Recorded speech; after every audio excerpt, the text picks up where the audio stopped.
Boa tarde a todos. Muito obrigado mais uma vez por terem vindo à palestra do Museu e Biblioteca Espírita de São Paulo. Mais uma palestra, graças a Deus. E queremos agradecer a presença e vamos dar início chamando a nossa Conceição para fazer a leitura do Evangelho de hoje. Por favor, Conceição. Boa tarde.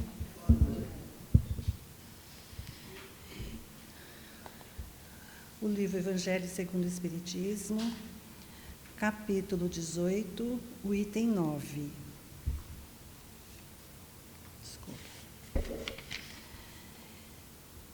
Todos os que reconhecem a missão de Jesus, Senhor Jesus, diz Senhor Jesus, Senhor Jesus, de quem serve-lhe chamarem mestre ou Senhor e não lhe seguem os preceitos? Serão cristãos os que honram, que com exteriores atos seguem os seus preceitos? Serão cristãos os que honram os exteriores, os atos de devoção e ao mesmo tempo sacrificam o orgulho, ou o egoísmo, a cupidez e a todas as suas paixões? Serão seus discípulos os que passam os dias em oração e não se mostram nem melhores, nem mais caridosos, nem mais indulgentes para com seus semelhantes? Não, portanto, que o mesmo modo que os fariseus, eles têm a prece nos lábios e não no seu coração. Pela forma poderão impor-se aos homens, não, porém a Deus, em vão dirão eles a Jesus, Senhor, não profetizamos isso, isto é, não ensinamos em seu nome. Não expulsamos em teu nome os demônios. Não comemos e bebemos contigo? Ele lhes responderá, não sei quem sois, afastai-vos de mim, vós que cometeis iniquidades, vós que desmentis com os atos o que dizeis com os lábios, que caluniais o vosso próximo, que expoliais as viúvas e cometeis adultério? Afastai-vos de mim, vós cujo coração destila ódio e fel, que derramais o sangue de vossos irmãos em meu nome, que fazeis corram lágrimas em vez de secá-las. Para vós haverá prantos e ranger de dentes. Portanto, o reino de Deus é para os que são brandos, humildes e caridosos. Não espereis dobrar a justiça do Senhor pela multiplicidade de vossas palavras e das vossas genuflexões. O caminho único que vos está aberto para achardes graça perante Ele é a prática sincera da lei do amor e da caridade. São eternas as palavras de Jesus, porque são a verdade. Constitui não só a salvaguarda da vida celeste, para também o Senhor da paz, da tranquilidade e da estabilidade nas coisas da vida terrestre. Eis porque todas as instituições humanas, políticas, sociais e religiosas que se apoiarem nessas palavras serão estáveis para a casa construída sobre a rocha. Os homens a conservarão porque se sentirão felizes nelas. As que, porém, forem uma violação daquelas palavras, serão como a casa edificada na areia, o vento das renovações, o rio do progresso as arrastarão. Vamos chamar o nosso irmão Walter para fazer a prece inicial. Por favor, Walter. Boa noite, amigas. Boa noite, amigos. Alimentados inicialmente pelo pão do Evangelho, pela leitura inicial, elevemos o nosso pensamento e o nosso melhor sentimento até Deus. Deus, nosso Pai, Jesus Cristo, nosso Mestre e Senhor, a nossa gratidão, o nosso louvor, pela bendita oportunidade de estarmos aqui reunidos em Teu nome, a fim de sorvermos o alimento que engrandece e educa o nosso espírito nesta jornada. A nossa gratidão aos bons espíritos que amparam esse trabalho e aqui militam em nome do amor.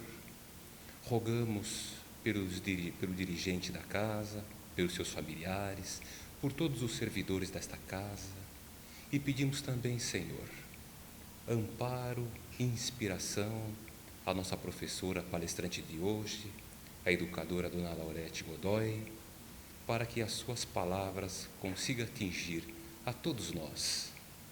Estamos agraciados, porque uma reunião sobre Eurípides Barzanufo é um alimento educador ao nosso espírito. Gratidão, Senhor, gratidão ao Pai, que assim seja.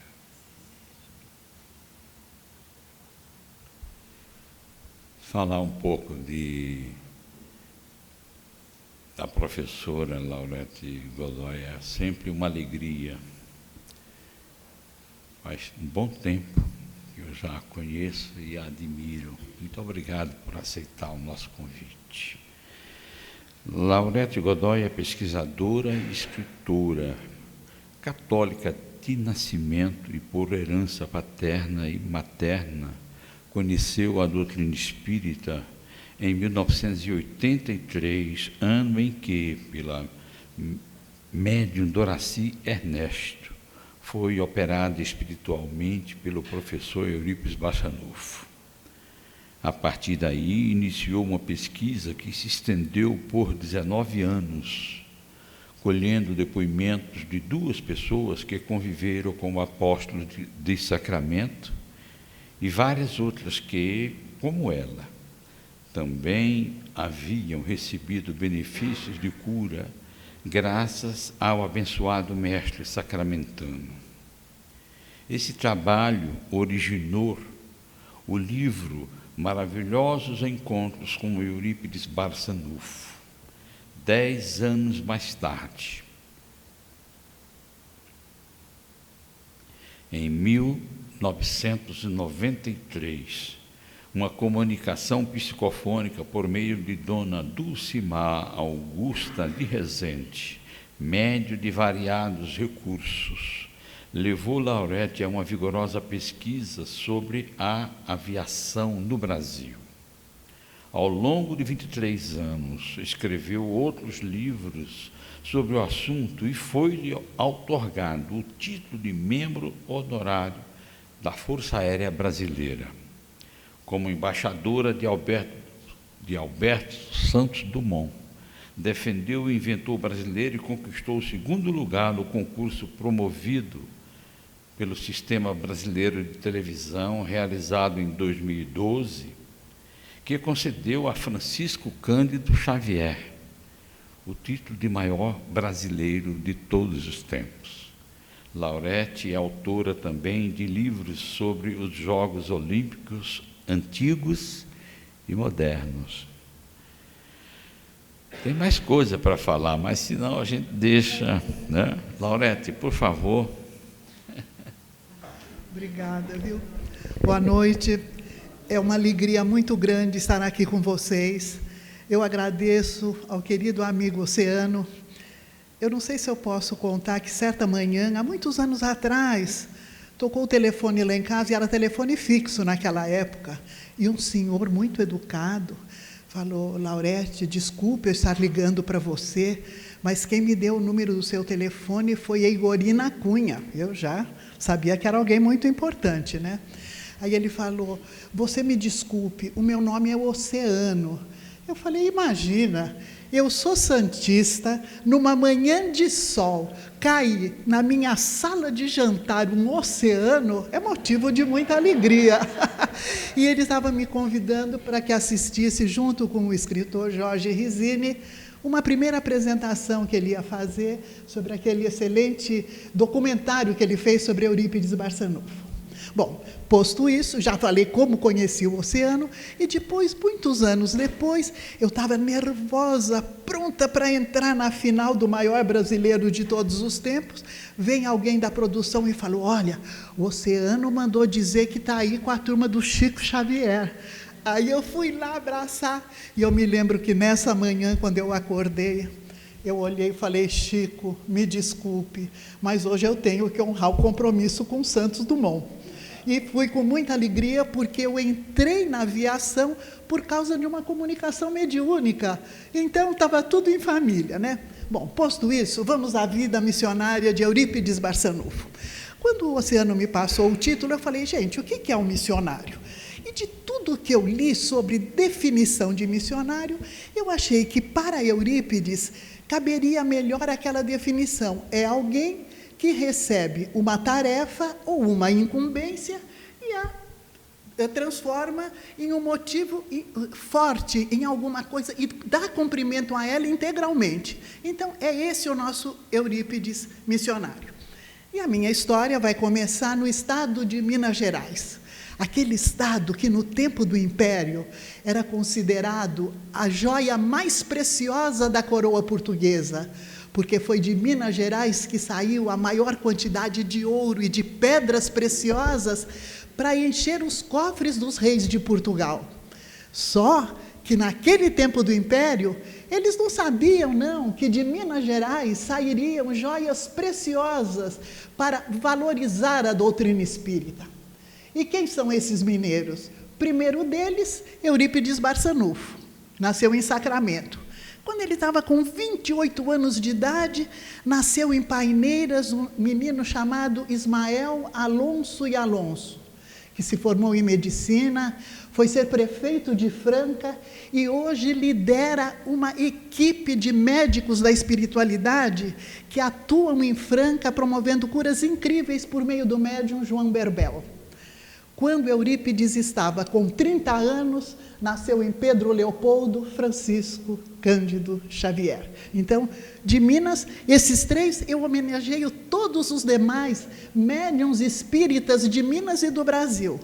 Mas nós, mulheres, não podemos ficar desamparadas. E eu homenageio as Suelis, as Isabéis, todas aquelas médiuns maravilhosas, por intermédio de Dona Dulcemar Augusta de Rezende, uma mineirinha da cidade de Pains, que se Eurípides foi a chave de ouro, que me abriu as portas do plano espiritual, Dona Dulcemar é o farol que, desde o dia 1º de setembro de 93, data divisora, assim, é um divisor de águas da minha vida esse dia. Foi graças a Dona Dulcemar Augusta de Rezende, este farol que me ilumina pelo caminho da espiritualidade. Não sei se eu sou boa espírita ou não. Os amigos me consideram mais espiritólica, mas nós não podemos cortar as raízes, né? Nossas raízes estão no cristianismo. As pessoas brigam pelos rótulos: eu sou isso, eu sou aquilo. Nós somos cristãos. Nós temos que lutar pelo bem, nós temos que lutar pela paz, nós temos que lutar por Cristo. Não é por rótulo, não é por igreja, não é por nada, é por Cristo que nós temos que lutar. E a nossa história vai começar em Minas Gerais. Havia uma comarca chamada Comarca do Paraná. E um determinado pedaço dessa comarca era muito fértil, terras férteis, e fértil em ouro também, e pedras preciosas. E esse pedaço era cortado por um ribeirão. Era cortado por um ribeirão, o Ribeirão Borá. E esse ribeirão, ele possuía nas suas margens muitas árvores, muitas folhagens, e repletos de pequenas abelhas, Borá, que acabaram dando nome ao ribeirão. E para a gente falar sobre Ribeirão Borá, para a gente falar sobre Eurípides Barçanufo, para a gente falar sobre essa história que eu quero contar para vocês, eu não posso deixar de fazer um peito de gratidão a duas mulheres fantásticas que são Egorina Cunha, a Dona Corina Novelino e Egorina Cunha. A Dona Corina Novelino, a irmã Corina, escreveu o livro Eurípides, o Homem e a Missão, um trabalho completo sobre a vida de Eurípides. Foi onde eu me baseei profundamente para fazer minha pesquisa. E Dona Egorina Cunha, sobrinha de Eurípides, filha da irmã dele, Sinhazinha, que fez um trabalho fantástico. As duas conseguiram preservar, ao longo do século, a história e a vida de Eurípides Barçanufo. Muito bem, agora voltando ao Ribeirão Borá, ele cortava aquela região e se transformou numa... O pessoal, quando descobriram ouro no Ribeirão Borá, eles começaram os garimpeiros foram para lá, então uma pequena povoação começou a ser formada, pequenas casas começaram a ser construídas, e com esse aumento de gente ali perto, o reverendo Hermógenes de Araújo Brunswick construiu uma capela. A capela com o oráculo do Santíssimo Sacramento. A povoação foi aumentando, aquela região passou de freguesia a distrito, passou de distrito a vila, e em 1857 se transformou na cidade de Sacramento, ainda ligada àquela comarca mesmo mineira, que já não era mais comarca do Paraná, e sim comarca de Uberaba. Sacramento é próximo de Uberaba. E foi esse Ribeirão Borá, ele acabou se transformando no símbolo da cidade de Sacramento. Eu gostaria de chamar a atenção de vocês para uma coisa. Será que vocês conseguem ver aqui um homem sentado? Conseguem? Eu vejo. Ele parece que está com as pernas cruzadas, o rosto dele... Isso aí foi uma amiga evangélica que viu. Ela falou: Laurete, tem um homem sentado ali. São os famosos extras, né, das fotos espíritas. Então, esse é o Ribeirão Borá, o símbolo da cidade de Sacramento. E foi em Sacramento que, em 1860, nasceu uma menina chamada Jerônima Pereira de Almeida, de apelido Meca. Quando ela estava com 4 anos de idade, Brasil, Uruguai e Argentina se juntaram para lutar contra o coitado do Paraguai e deram início ao maior conflito armado da América do Sul, a Guerra do Paraguai, que se estendeu por longos... Após 10 anos, como havia muitas baixas no exército imperial, eles fizeram um novo recrutamento. E, ao fazerem um novo recrutamento, os primeiros a serem chamados para a guerra eram os solteiros. Então, os rapazes que estavam na idade de serem recrutados, evidentemente, procuravam um casamento. Nessa altura, a nossa Meca, que era órfã de pai e vivia com o irmão mais velho, já estava com 14 anos de idade, que naquela época era a idade ideal para as meninas se casarem, era a idade com que as mulheres se casavam naquele tempo. E, do outro lado, estava o Hermógenes de Araújo, que era de apelidado Mojico, que queria casar. Então, vamos fazer o casamento do Mojico com a Meca. E lá foi o pai do Mojico com ele pedir a mão da menina. Só que eles levaram junto um amigo. E esse amigo sofria de bócio. Antigamente, era muito comum a gente ver aquelas pessoas, né, com bócio por causa da falta de iodo em Minas Gerais. E lá foram os 3 pedir a menina em casamento. A Meca, muito curiosa, quando eles estavam lá na sala, ela foi olhar pelo buraco da fechadura e ela viu sentado esse rapaz do bócio. E ela achou que seria ele o noivo dela, né? Então, ela já sabia que o noivo dela teria bócio. Mas só foi conhecer o Mojico no dia do casamento, no altar. Quando ela olhou, ele não era o rapaz do bócio. Era um jovem muito bonito, muito charmoso. Os dois se olharam e foi amor à primeira vista. Foi o início de um casamento que durou 26 anos, com 15 filhos, e que foi marcado pelo companheirismo, pelo amor e, principalmente, pela cumplicidade. 2 anos depois do casamento, Meca deu à luz a primeira filha, Maria Neomísia. Aí ela começou a ter desmaios. Ela sofria desmaios. Eles eram muito religiosos, e quando ela ia à igreja, ela tinha visões. Qualquer barulho fazia com que ela desmaiasse, tanto que os padres permitiram que ela fizesse as orações em casa. 2 anos depois da Maria Neomísia, no dia 25 de dezembro, nasceu Eulógio Natal. Né? Bem significativo o nome. 2 anos depois, no dia 1º de maio de 1880, nasceu pelas mãos da parteira Ludovina Eurípides Barçanufo. 2 anos depois, nasceu Venefreda de Mercília, Mas como? Eulógio Natal, Maria Neumísia, Eurípides Barçanufo perguntaram para o pai dele: mas, Mojico, por que você coloca esses nomes tão estranhos nos seus filhos? Ele falou: eu faço isso por cautela, porque se algum deles se tornar importante, ele não vai criar problema para os demais, né? Então, aqui estão, ó, como ele era bonitão, né? O Mojico. Dona Meca já é uma senhora. Aí, então, são esses os pais de Eurípides. E o nosso Eurípides nasceu, era uma criança franzina, uma criança frágil. Havia dificuldade financeira na época. Meca, com 14 anos, ela fazia todo o serviço da casa, lavava roupa no ribeirão, descascava o arroz, socava milho e tecia no tear o tecido das roupas de cama da família, com 14 anos de idade. E os dois... E Eurípides, apesar de ser uma criança franzina, ele era uma criança completamente diferente de todas as outras, porque ele tinha um cuidado especial pelos doentes. Ele tinha uma tia, a tia Babota, ela estava morrendo, desencarnando, e ela sentiu vontade de comer doce de laranja. E Eurípides, criança, foi buscar o doce e ele mesmo deu o doce para a tia. E sempre que Meca desmaiava, qual era o filho que estava do lado dela, sempre cuidando, repleto de cuidados? Era o pequeno Eurípides. Ele aprendeu a ler nessa época, e quando ele estava com 5 anos de idade, Mojico foi tomar conta de uma casa de comércio na localidade chamada Cipó, que era ali perto de Sacramento.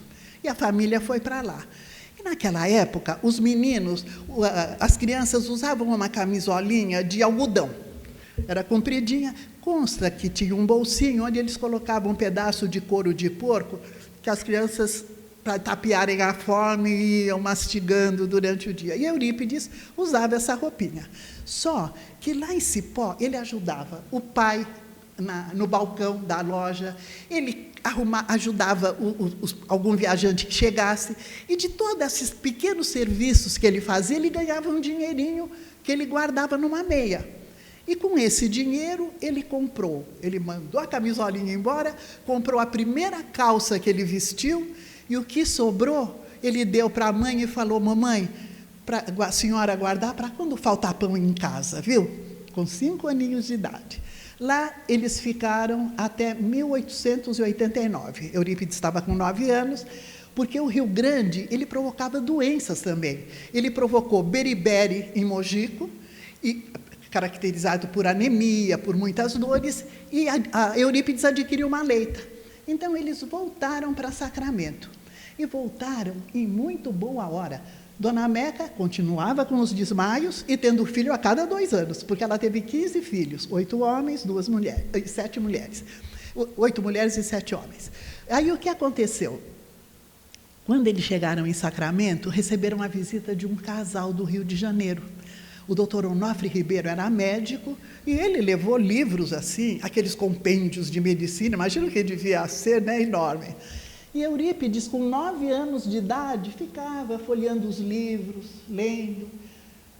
Aí o médico falou para a dona Meca, falou: escuta, seu filho tem 9 anos de idade, ele fica envolvido com esses livros, conversa com ele. Aí dona Meca foi, deve ter dito: meu filho, mas você fica vendo esses livros de medicina? Ele falou: mãe, eu estou pesquisando para descobrir a cura para a senhora. Quer dizer, sempre aquela preocupação com a mãe. E nesse ano de 89, foi instalado em Sacramento o Colégio Miranda. Era um colégio com ensino excelente, porque os 2 professores que ministravam aula nesse colégio e que o fundaram, eles haviam se formado no Colégio Caraça, que era um colégio famoso em Minas Gerais e um dos mais importantes do Brasil na época. Eurípides, que já sabia ler, quando esteve em Cipó, recebia aulas do pai, ele foi admitido no colégio no nível adiantado, que seria o 2º grau da atualidade. E ele era um menino que administrava o tempo com uma precisão incrível. Ele cuidava da lição dos irmãos mais novos, ele vendia na rua doces que a mãe fazia, ele ajudava os professores, ele ensinava os alunos mais fracos do que ele, e ele fazia tudo com tanto respeito, com tanta seriedade, que ele se tornou o aluno mais importante do Colégio Miranda. Tanto assim que ele era o orador oficial durante as solenidades todas, e o porta-bandeira oficial do colégio nos desfiles cívicos, né? Então, foi esse Colégio Miranda que deu a Eurípides uma excelente condição e uma excelente base educacional. Eles aprendiam francês, latim, histórias naturais e talvez as outras disciplinas assim importantes. Quando Eurípides estava com mais ou menos 11 para 12 anos, ele foi um dos fundadores do Grêmio Dramático Sacramentano. E isso, eles promoviam peças, ele escrevia peças, ele trabalhava nas peças, quer dizer, ele era uma pessoa super popular, né? Mais tarde, alguns anos depois, com alguns notáveis de Sacramento, ele fundou a Gazeta de Sacramento. E qual era o grande desejo dele nessa época? Era levar instrução para o povo, ele queria instruir as pessoas. Era aquela semente de educador, aquela alma de professor que já existia dentro dele, né? E assim o tempo foi passando. Eurípides, quando foi mais ou menos em 1887, Eurípides estava com 17 anos, o Mojico já tinha melhorado de vida, ele já estava numa casinha maior, eles receberam, o Mojico, né? Isso, perdão. Em 87, Eurípides estava com 17 anos, em 97, perdão, desculpe. E os pais receberam a visita de... Eurípides estava com 17 anos, e eles receberam a visita de uma irmã de Carlos Gomes, o grande compositor campineiro. E o filho dela, o Ormênio, levou uns livros sobre homeopatia.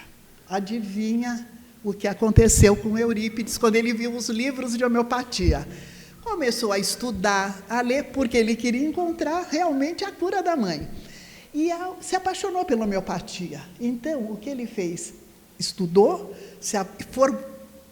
fez uma pequena farmácia homeopática na casa dele e começou a ir para aqueles lugares mais distantes para procurar as pessoas que tivessem alguma necessidade física para curá-las com homeopatia. Isso se espalhou de uma tal forma que depois as pessoas importantes e de melhores condições da cidade começaram a procurá-lo também para ser tratadas por ele. E ele tratava. E Eurípides era muito religioso, ele seguia as tradições religiosas da família. Ele era muito amigo dos padres, ele era até coroinha da igreja, ele tinha aquela devoção fantástica, o pessoal via que ele assistia à missa profundamente envolvida por aquele sentimento de religiosidade, então, muito católico, e a mãe desmaiando e ele fazendo as curas dele homeopáticas por lá. E o interessante, um fato interessante, nessa visita da irmã do Carlos Gomes, lá em Campinas, uma irmã de Eurípides, a Edalides, que ela ficou tão apaixonada pelo assunto que o filho dela, uma palestra que eu assisti do Dr. Manuel Rezende depois, que foi o fundador da Casa do Caminho de Biúna, Dr. Rezende contou que a mãe dele, por causa dessa visita, virou torcedora fanática do Guarani de Campinas, porque o Guarani de Campinas tem esse nome em homenagem a Carlos Gomes, né? Porque tem a Ponte Preta, que é a macaca, e o bugre, que é o Guarani. E diz que a mãe dele virou fanática por causa disso. E nosso Eurípides foi caminhando. Muito bem. Perto, vamos esquecer Sacramento, já sabemos o que aconteceu com Eurípides até os 17 anos. Ali perto havia Conquista, a Fazenda Santa Maria, Paineiras, eram cidades. Como não havia internet na época, era a Rádio Peão que funcionava, né? Tudo que acontecia numa cidade, a outra ficava sabendo que não tinha numa, ia para outra. E o que aconteceu por aquelas bandas a partir dessa época?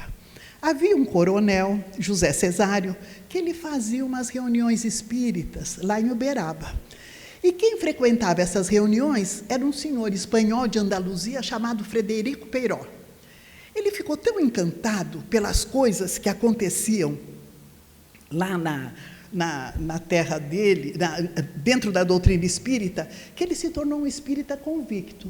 Em 1896, ele mudou para Paineiras, uma cidadezinha ali, se associou a um conterrâneo dele, Maximino Alonso, que era o pai daquele médico de Franca, do Ismael Alonso, E eles fizeram uma sociedade bem-sucedida de indústria, de comércio, e exploraram aquelas poços, né? Calcários, aquela região toda essa parte aí. O que aconteceu? E quem morava lá, e quem foi trabalhar com ele foi um tio de Eurípides, o tio Mariano, chamado de tio Senhor. O tio Mariano, ele era irmão de Dona Meca por parte de mãe. E ele, quando era criança, ele via almas do outro mundo, ele tinha umas visões, mas ele nunca ligou muito para isso. Até que, já adulto, foi um senhor francês, ele tinha uma casa de comércio, e falou para ele: olha, seu Mariano, Mariano da Cunha, eu vou viajar, e eu tenho esse facão aqui, eu gosto demais dele, eu não vou levar, por favor, o senhor guarda esse facão para mim? Ele falou: guardo. Quando eu voltar, eu venho buscar. Aí, quando esse senhor voltou, Mariano foi procurar o facão, ele não achou. Aí o francês começou a ficar bravo e eles começaram a discutir. Mariano ficou nervoso, foi para uma mesa que ele tinha lá, uma espécie de escrivaninha, ele sentou, ele falou: meu Deus do céu, será que por causa de um facão eu vou ser obrigada a morrer ou a matar? Aí a mão dele começou a tremer mecanicamente, ele sem condição de controlá-la. Ela pegou um lápis e escreveu assim: o facão está no quarto de despejo, debaixo da gamela. Ele correu lá no quarto, levantou a gamela, achou o fogão e conseguiu devolver o tal do fogão. Quer dizer, mas mesmo assim, só que essa qualidade mediúnica de tio Senhor foi verificada por Frederico Peyrot quando ele foi trabalhar nas indústrias de extração de calcário. E ele, aproveitando disso, ele pediu para o senhor Mariano fazer o desenho de um forno. E eu tive o prazer de vê-lo. Existe até hoje, foi tombado pelo patrimônio da cidade, a Caieira do Meio, que chama. Está na Fazenda São Lourenço, de propriedade de Leila Borges de Araújo. Agora, então, aproveitando esse dom mediúnico de Mariano da Cunha, que morava com outros familiares de Eurípides, lá na cidade, na Fazenda Santa Maria. Muito bem. Em Santa Maria, mais ou menos no final, lá por 98, 99, começaram a acontecer coisas que eles não entendiam. Pedradas no telhado, animais que saíam correndo, ruídos, barulhos, e eles começaram a ficar desesperados. Pediram para o padre lá benzer, não adiantou nada, aí Mariano da Cunha foi pedir ajuda para Frederico Peyrot. Quando chegou lá, eles descobriram que o quê? Que Santa Maria era um celeiro de médiuns fantásticos.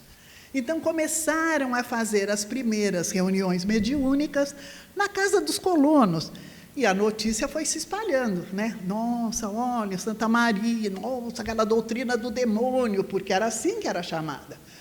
Coisa do demônio, espiritismo, nossa. E a notícia foi saindo até que, em agosto de 1900, foi fundado o Centro Espírita Fé e Amor, lá em Santa Maria, por Mariano da Cunha, e o primeiro centro espírita do interior mineiro. Então, nós temos, eu fiz aqui uma alteração. Então, quem são os dois grandes pioneiros do espiritismo? Mariano da Cunha e Frederico Peyrot. Eles faziam as reuniões na Casa dos Camponeses e Santa Maria e Paineiras viraram os pilares desse espiritismo incipiente em terras mineiras. Muito bem. Enquanto isso, o nosso Eurípides está lá tocando a vidinha dele. Quando foi em 1901, o Colégio Miranda fechou suas portas, porque os proprietários foram para outras cidades. Eurípides estava com 21 anos, e o diretor falou para Mojico: olha, tudo que seu filho podia aprender conosco, ele já aprendeu. Agora está na hora dele fazer um curso superior. Não temos mais nada para ensinar para ele. Aí Mojico foi com Eurípides para o Rio de Janeiro. E lá ele foi admitido para fazer o curso de medicina na Escola de Medicina da Marinha. Pronto, ele já estava com o passaporte para descobrir a cura de Dona Meca, né? Que ele ansiou a vida inteira. Voltaram para Sacramento e Eurípides arrumou a mala, arrumando a malinha dele para fazer a viagem. Na véspera da viagem, ele estava fechando a mala, Dona Meca chegou e paf, desmaiou. Nesse meio tempo, Dona Meca começou a perder a visão. Ela chegou a ficar cega e conseguiu ser curada com recursos de homeopatia que o Eurípides aplicou, né? Então, quando a mãe desmaiou, ele percebeu que ela realmente havia desmaiado por causa da partida dele. Ele não teve dúvida. Tirou a roupa da mala, fechou a malinha, falou, não vou mais para o Rio de Janeiro e não se toca mais no assunto.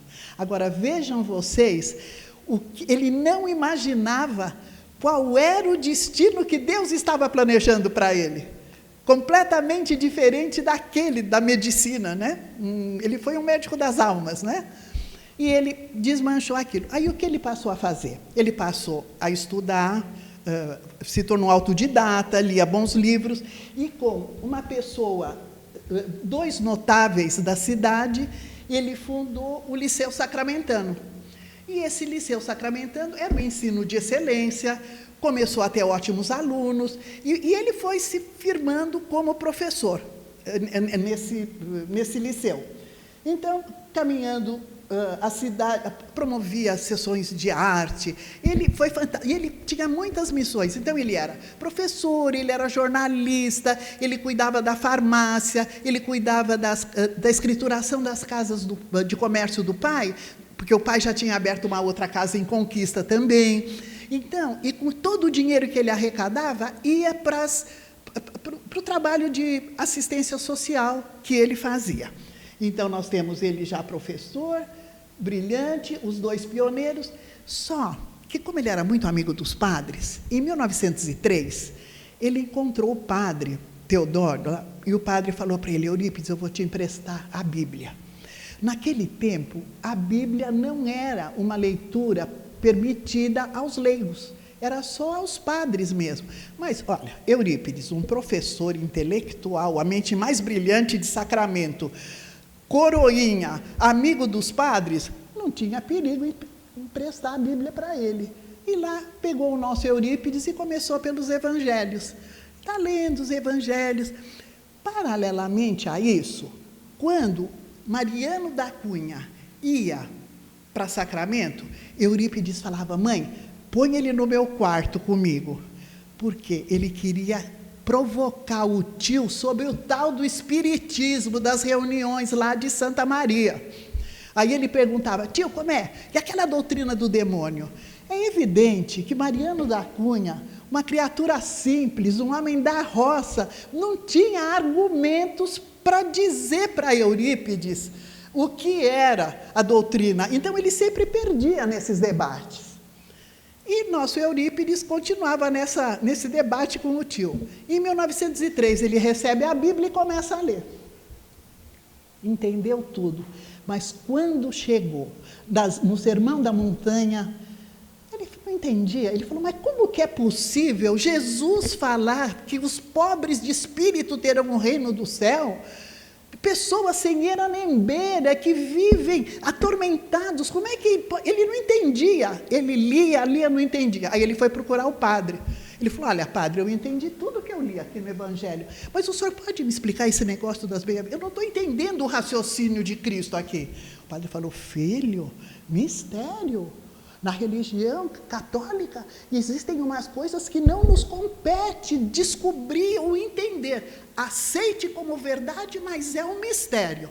Mas ele, fé raciocinada, racional, ele não entendia aquilo como uma verdade. E foi continuado com aquelas coisas assim, ele não aceitou muito aquilo. Paralelamente, vinham as notícias de que, em Santa Maria, os espíritos, os médiuns, muito semi-alfabetizados, estavam transmitindo lições maravilhosas de Evangelho.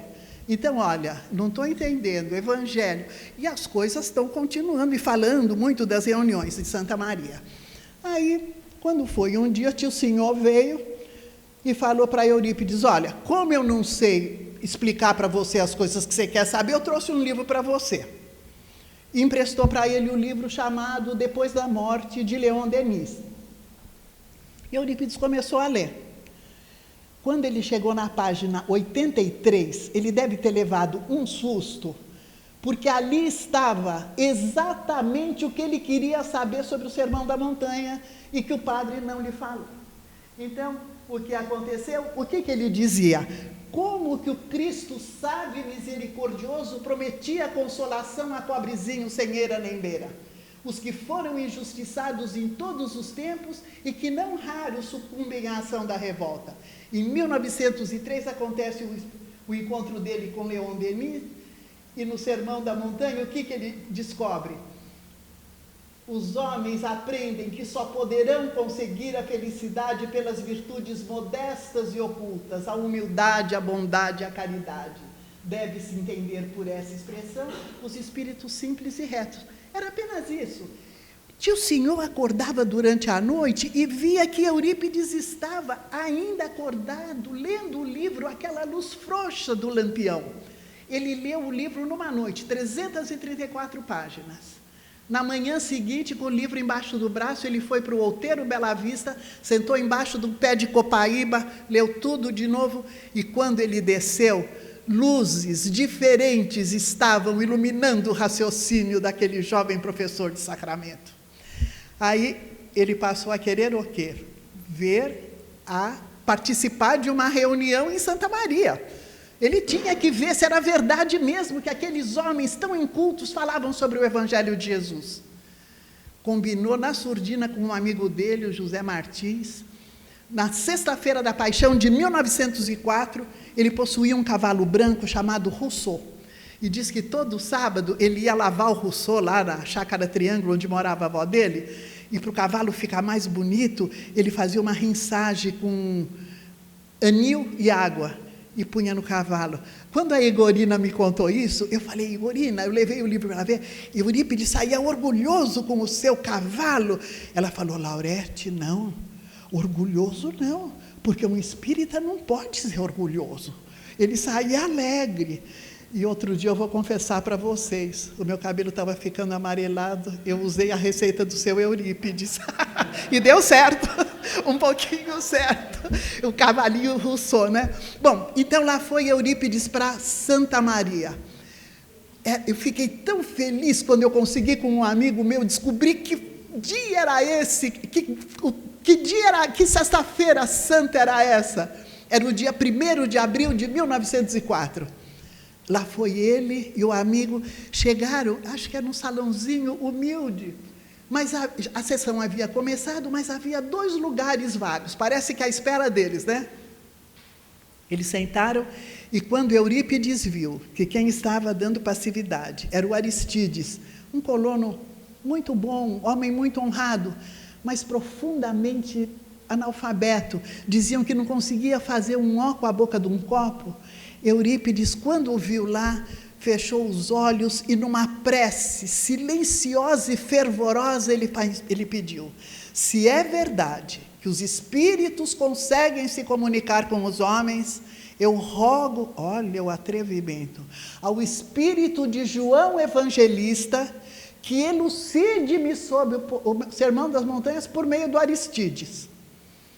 A partir daí, Aristides fez uma explanação tão fantástica que levou as pessoas às lágrimas. E quando terminou a explanação, o Espírito se despediu. Deixo-vos a paz, João, o evangelista. Ele não precisava de mais nada. Pediu, recebeu, saiu de lá de uma maneira completamente diferente do que havia voltado.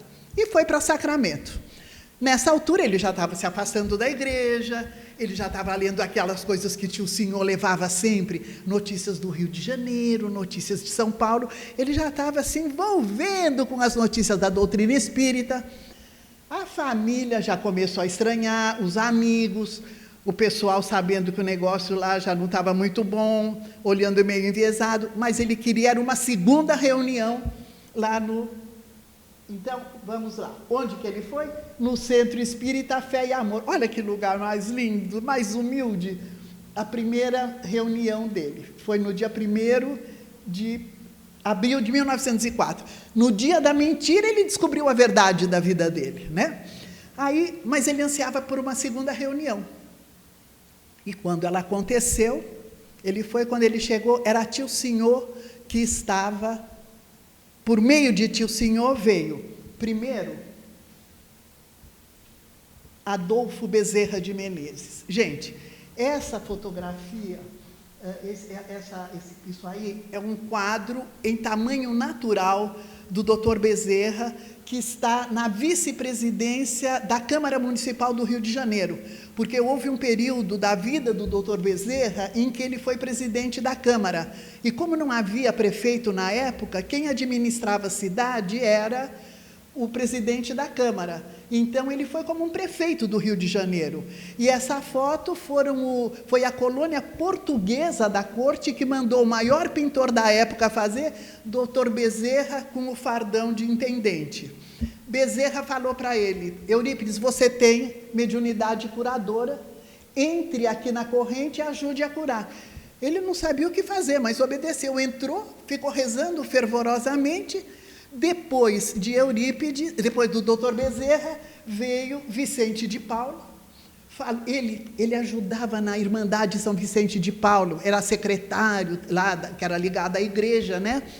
Aí Vicente de Paulo falou que era guieiro dele desde a infância, que ele tinha que pregar a verdade, era para se afastar da igreja, deixar a Irmandade São Vicente de Paulo, mas ele acrescentou: você vai viver muitas amarguras, você vai sofrer demais, mas pregue a verdade.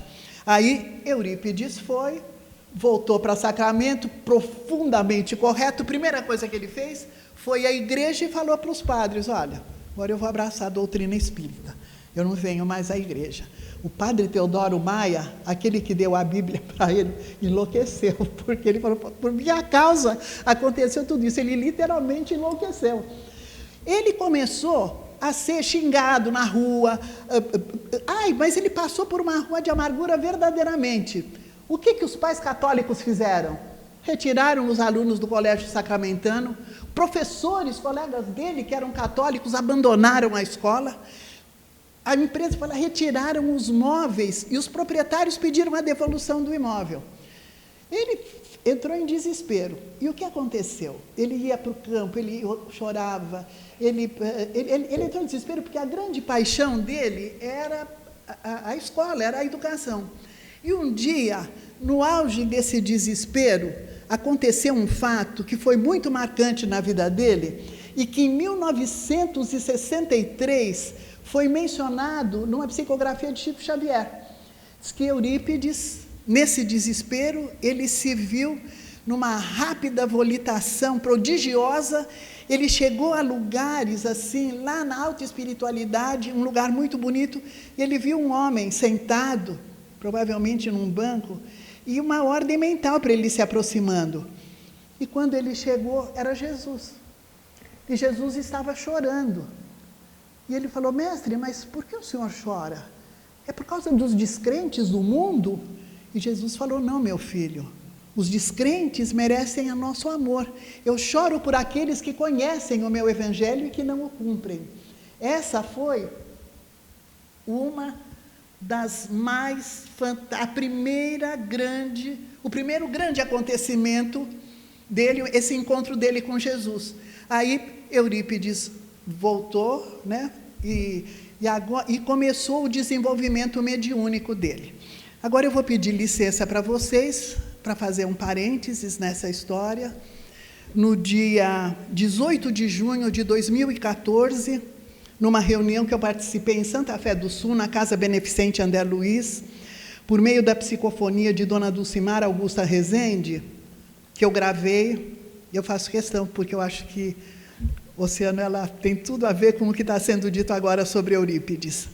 Boa noite, amigos. É com muita alegria que renovo aqui os meus votos e o meu compromisso. Eu tive uma vida feliz dentro da doutrina espírita, embora iniciando naqueles longínquos anos. Não era tão fácil como é agora procurarmos e acharmos as orientações, mas como meu sobrinho precisava dessa oportunidade, eu procurei no Evangelho segundo o Espiritismo as respostas para dar a ele uma orientação melhor. Nós fomos apanhados de surpresa com a mediunidade dele. Uma mediunidade tão espontânea, porque, como todos sabem, especialmente quem estudou a fundo a vida do meu sobrinho, sabe dos transtornos que ele enfrentou. E ele foi para a minha casa, e na minha casa eu recebi as bênçãos e orientações.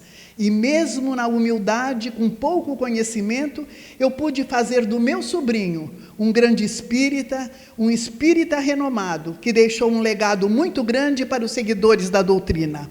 Eu falo disso não com orgulho, porque sempre fui um homem da terra, um homem simples, um homem que cultivava o amor familiar, que tinha como divertimento o trabalho e pegava duro no eito para ganhar o pão de cada dia. Mas foi o exemplo que nós passamos para o meu sobrinho, porque a melhor lição, o melhor estudo é dar o exemplo. Se nós plantarmos flores, vamos colher flores. E dando um bom exemplo, eu pude ver meu sobrinho transformar-se em grande trabalhador da doutrina espírita. Não que isso me envaideça, mas isso me faz sentir a tranquilidade do dever cumprido. Que Deus abençoe e que todos vocês, quando forem cuidar da mediunidade, cuidem com carinho, com abnegação, porque nós precisamos de muita fé e muita força para vencer as escabrosidades do caminho. Que Deus nos abençoe e nos ampare. Tio Senhor pede a vocês encarecidamente que continuem, que mantenham esses propósitos, porque as plantas vão florescer e os frutos virão.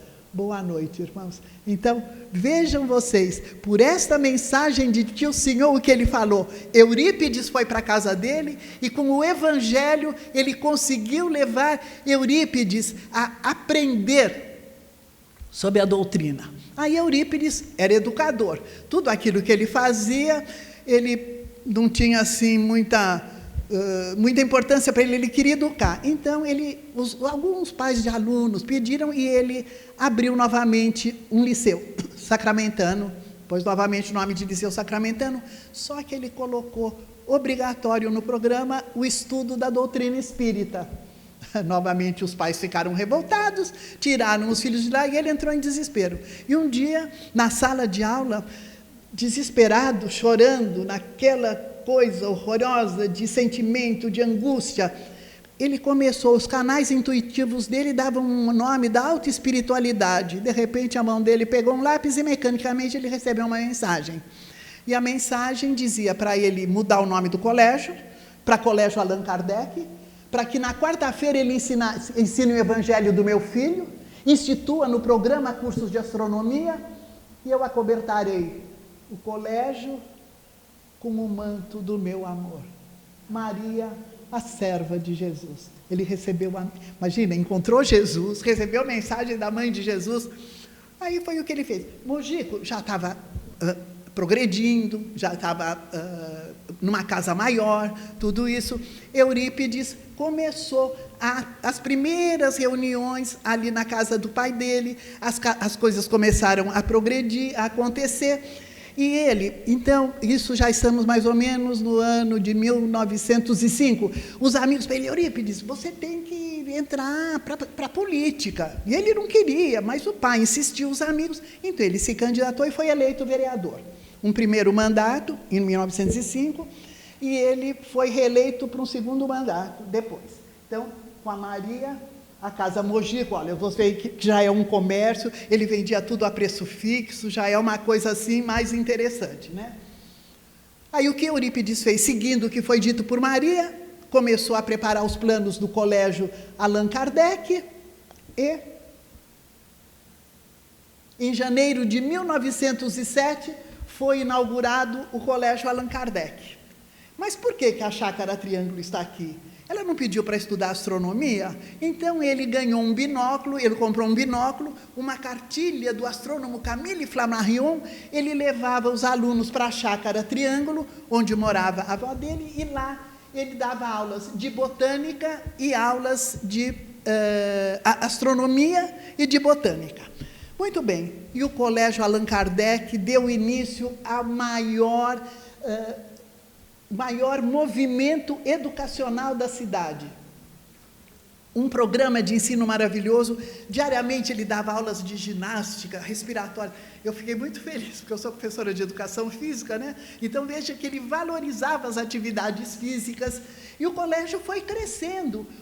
Começaram a vir alunos de outros lugares também, e o colégio foi aumentando.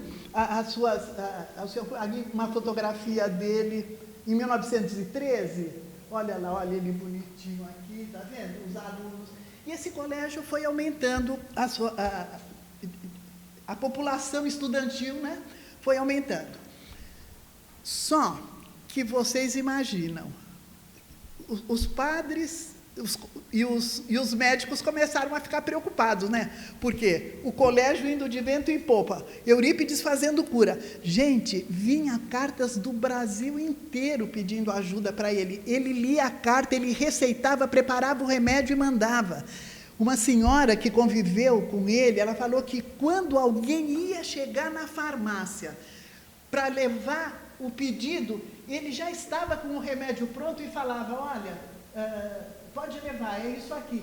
Era incrível a mediunidade dele. E desde o primeiro momento, o doutor Adolfo Bezerra de Menezes se posicionou ao lado de Eurípides, e ele fazia parto, ele fazia cirurgia, ele era um médico verdadeiro. Então, o que aconteceu? Isso, ele colheu frutos amargos também. Em 1913, veio um padre de Campinas, o padre Feliciano Iag, que era um grande orador, dono de um grande colégio em Campinas, veio para debater com Eurípides a doutrina espírita.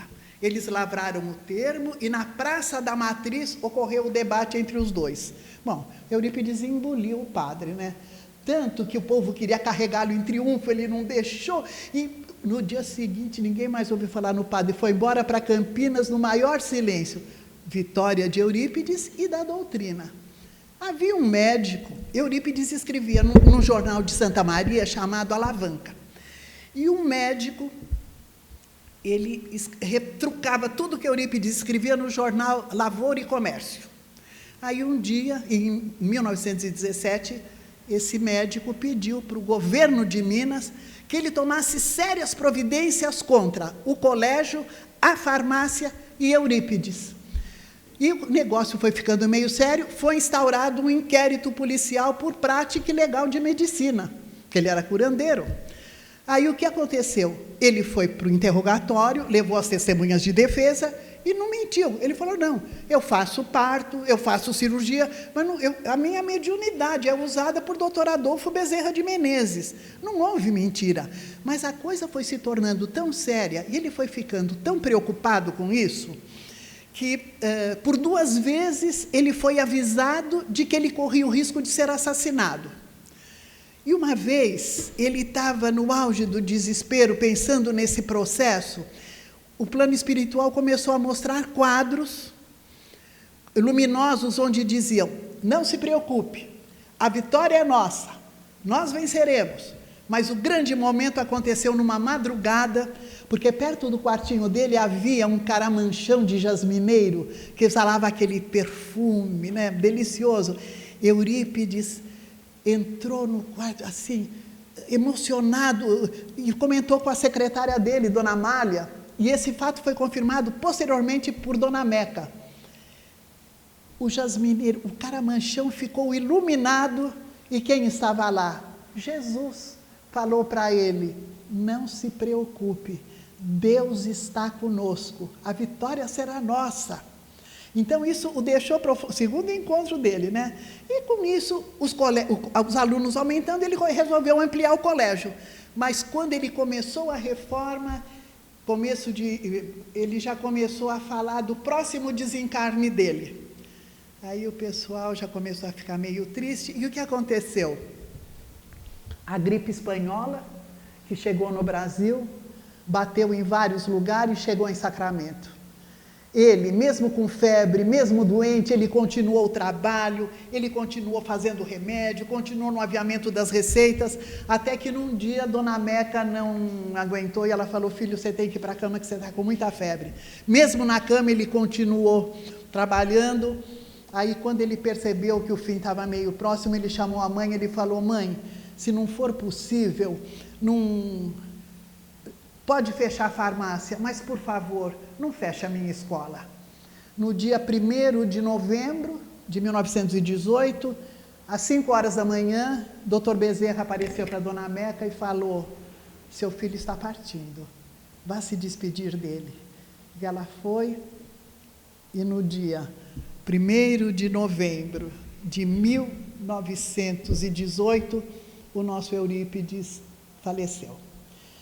Quando eu conheci Eurípides, em 83, eu comecei a ler a vida dele, me interessei, fui a Sacramento, mas eu via que os livros dele só falavam dele vivo, de Eurípides até esse momento, até o momento do desencarne.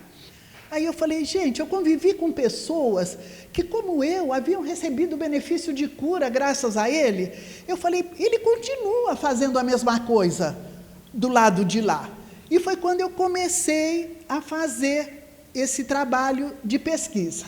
Então, agora eu vou pedir licença para contar para vocês um caso que aconteceu justamente em 83, quando eu fui a Sacramento pela primeira vez com o grupo desse centro que eu frequentava, que a dona Doraci fazia um Natal em Sacramento. Havia um casal, o Dr. Dalvio, professor da Faculdade Metodista de Odontologia, e a Hebe, a esposa dele. Eles tinham filhos e uma filha ia sempre às reuniões. Mas na viagem para Sacramento, o professor Eurípides falou que ela não deveria ir, porque como ela estava com uma gestação iniciante e a viagem era longa, seria perigoso. Então, ela não foi. Quando nós estávamos numa reunião lá em Sacramento, ela ligou muito desesperada, porque ela estava tendo um sangramento muito grande e ela estava preocupada. Imediatamente, se procurou a médium, os pais procuraram, e o professor Eurípides veio. Inclusive, esse recado ele deu quando nós estávamos no cemitério. Ela nos levou para conhecer o cemitério, a sepultura dele. O professor Eurípides veio e falou: não se preocupe, porque foi colocada uma tela de sustentação para o feto. E essa criança vai nascer bem, fiquem tranquilos. Bom, quando nós voltarmos para São Paulo, na reunião, eu falei: escuta, como é que está a Ana Lúcia? Não, está tudo bem. Aí eu escutei um bochicho assim: nossa, ela foi fazer um ultrassom e apareceu o professor Eurípides no ultrassom. Eu fiquei doida para ver o tal do ultrassom, né? Mas eu não tinha intimidade com os pais, eu falei: eu queria ver também, né?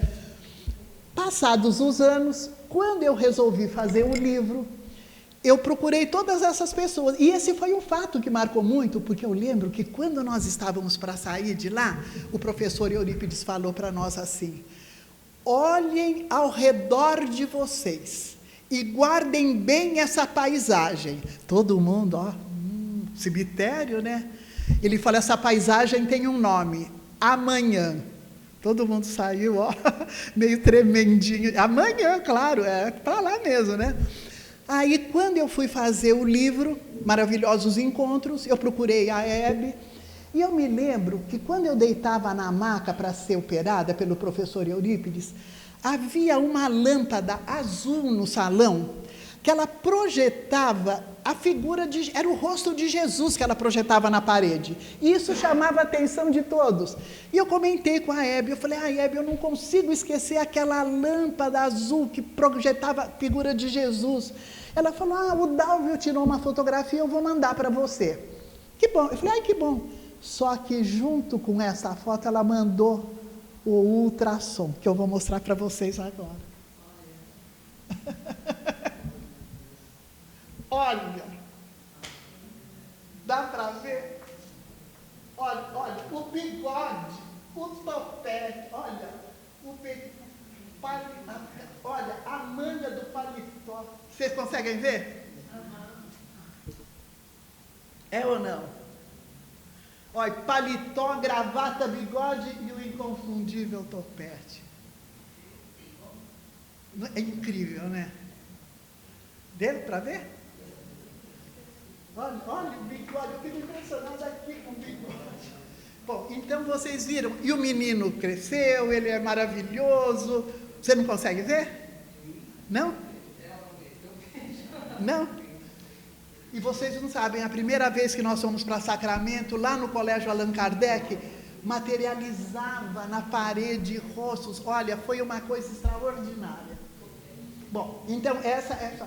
E conclusão, o colégio continuou funcionando, a Chácara Triângulo também, e até hoje ela está ali. Olha, aqui é a Chácara Triângulo, onde morava a Igorina, e onde eles faziam várias reuniões. O Oceano conhece bem muito lá. Uma vez eu estive lá para colher o depoimento, ela me pôs sentada na cadeira, depois a gente escutava um barulho de passarinho, ela falou: ai, Laurete, esqueci do Joãozinho. Aí ela chegou na janela, um João de barro, ela falou, ele lá, piu, piu, piu, piu. Ela falou assim: toda vez que ele acorda, ele vem me dar bom dia. E quando ele se recolhe, ele vem avisar que já está se recolhendo. Até logo, Joãozinho. E ele foi voando. Ela falou: aí você põe no livro, viu? Que ele foi pipi, pipi. Eu falei: Gorina, isso não dá para eu pôr, mas eu prometo que eu conto que ele foi para o livro fazendo pipi, pipi, pipi. Então vocês já sabem que o Joãozinho de barro ia todo dia para o ninho. Olha que maravilha de flamboyante. Então, aqui é a Chácara Triângulo. Quando foi desmanchada a casa de Eurípides, a Igorina comprou a casa da vovó Meca, a Igorina comprou o quartinho de Eurípides e o reconstruiu na Chácara Triângulo. Porque todo dia, em 1904, ele começou o que ele chamava de culto cristão. Às 9 horas da manhã, estivesse o que estivesse fazendo, ele parava para ler o Evangelho. Então, até hoje, lá em Sacramento, aí na Chácara Triângulo, eles promovem no quartinho de Eurípides a prece que ele fazia todo dia, né? Então, agora eu vou contar uma coisa para vocês. Em 1983, quando eu fui para Sacramento, eu não queria nem ouvir falar em doutrina espírita. Eu morava em Santos e nós íamos a um cinema na Avenida na Costa e estavam construindo uma casa toda de tijolo exposto, diziam: ali é centro espírita. A gente não passava em frente, Oceano. Atravessava a rua na Avenida na Costa para ir para o cinema. Então eu falava: gente, eu atravessava a rua. Então era desse jeito, eu não queria saber. E fui resistente durante muito tempo. É só quando eu fiquei com uma suspeita de tumor na hipófise que eu fui procurar o professor Eurípides, né? E depois eu quero até contar uma coisa para vocês. Antes de falar isso, eu vou contar uma coisa antes que eu esqueça. Eu fui fazer uma palestra em Monte... Quando a Igorina falou para mim assim: Laurete, o plano espiritual está querendo ajudar, mas as pessoas não estão sabendo pedir. Custa colocar antes de dormir um copo d'água do lado da cama, orar e pedir para o mentor, para o anjo da guarda, para o protetor, seja quem for, para colocar lá dentro o alimento que você precisa e tomar de manhã em jejum. E alguém havia me dado uma oração lá de Eurípides, que eu imprimi um monte. Aí o pessoal falava assim: ela está distribuindo santinho, né? Mas eu distribuí muito dessa oração. Mandava para a Igorina, ela mandava nas cartas. E eu fiz uma palestra em Monte Sião e comentei isso, da água. Um dia eu estou passando lá, eu estava em Águas de Lindóia, uma senhorinha me puxava, ela dizia: vem cá, eu preciso falar com você. Me puxou num canto, acho que para as pessoas não ouvirem. Ela falou: você não sabe, eu sofria de insônia, eu não conseguia dormir, eu tomei água, eu dormi. Então eu estou ensinando para vocês uma coisa, caso vocês não saibam, né?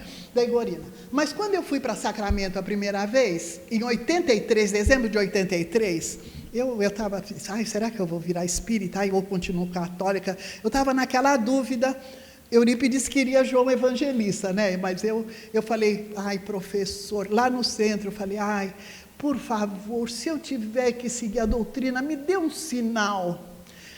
Porque a gente quer que o arcanjo pouse na janela, toque uma trombeta e diga: olha, um sinal divino. E não é, as coisas vêm, a gente tem que ter olhos para ver, né?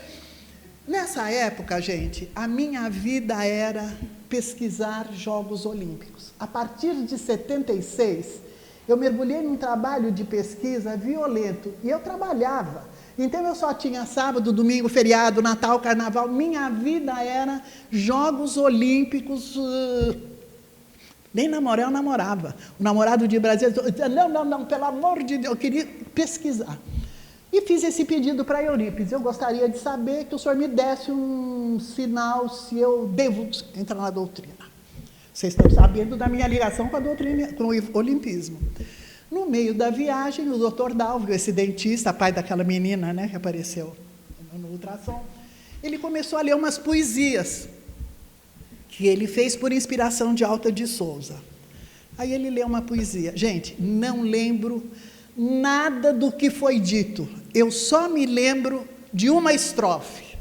A estrofe dizia assim: nesta Olimpíada de cristã beleza, a luz da chama passa, mão a mão, e quem a pega, segue com a certeza de que também faz parte da missão.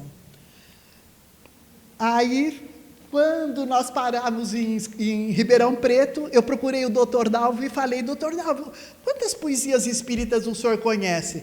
Ele falou, olha, acho que umas 500, 600. Eu falei, em quantas delas o senhor ouviu a palavra Olimpíada? Ele falou, nenhuma, só nessa da Alta de Souza. Então, com este sinal, eu arrumei uma encrenca por 19 anos, né? Porque eu vi que também, não sei se sou uma boa espírita, mas procurei fazer o melhor. Então, Eurípides nos deixou uma poesia maravilhosa. A paixão dele por Deus, ele deixou uma poesia muito linda, e como o que ele fala, Deus, que vos revelais pela natureza, vossa filha e nossa mãe. Deus, reconheço-vos eu, Senhor, na flor dos vergéis, no matiz dos campos, na relva dos vales, no murmúrio das fontes, na placidez dos lábios, agora em homenagem a você, na amplidão dos oceanos, na majestade do firmamento,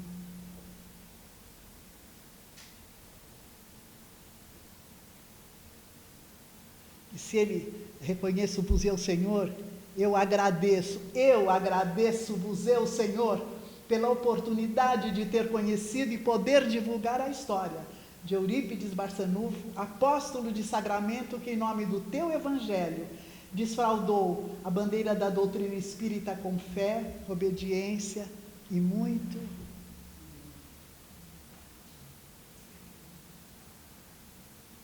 amor. Que consigamos sair daqui melhor do que nós entramos, né? Com esse abençoado Eurípides. Obrigada.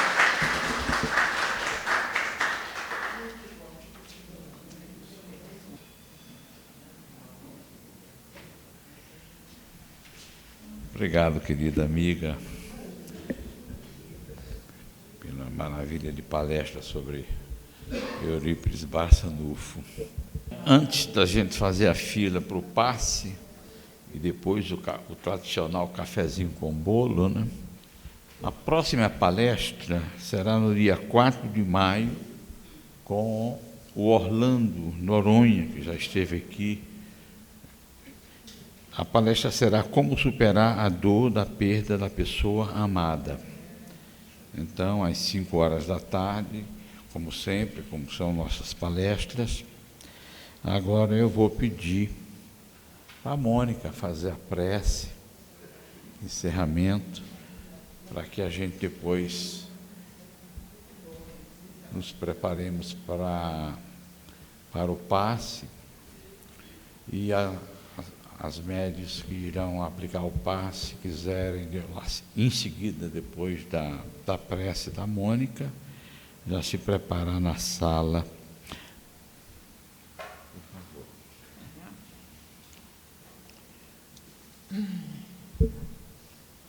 E vamos então, agora que temos a nossa sala inundada de amor, aproveitar este sentimento maravilhoso que nos une aos nossos amigos, companheiros espirituais que aqui também estão, para assistir conosco esta palestra, que mais do que ensinamento é também uma história de vida, é uma história da trajetória de tantos e célebres vultos do Espiritismo, mas também de pessoas como nós, que descobriram nesta doutrina tão importante, tão virtuosa, caminhos mais iluminados para a nossa trajetória terrena. Agradecemos, então, a toda a equipe espiritual que aqui esteve, nos fortalecendo, nos dando possibilidade de um ambiente tranquilo para esta palestra. Agradecemos a palestrante que nos trouxe tantas e tão ilustrativas emoções e ações da sua vida, e queremos agora reunir os nossos pensamentos juntamente com os nossos amigos espirituais para agradecer ao nosso Pai que nos ilumina, que nos dá essas possibilidades tão importantes e tão esclarecedoras em nossa vida. Obrigada, Senhor, Deus de todos nós. Obrigada, Jesus. Obrigada a esta doutrina abençoada. Que possamos estar aqui, unidos como irmãos que somos, fortalecendo o vínculo que nos une para que a nossa missão seja mais correta, seja mais reta, seja mais iluminada. Que saibamos todos ser instrumentos nas mãos de Deus. Que Jesus nos permita aqui estar novamente no nosso próximo encontro e que possamos todos ir em paz até os nossos lares. Que assim seja.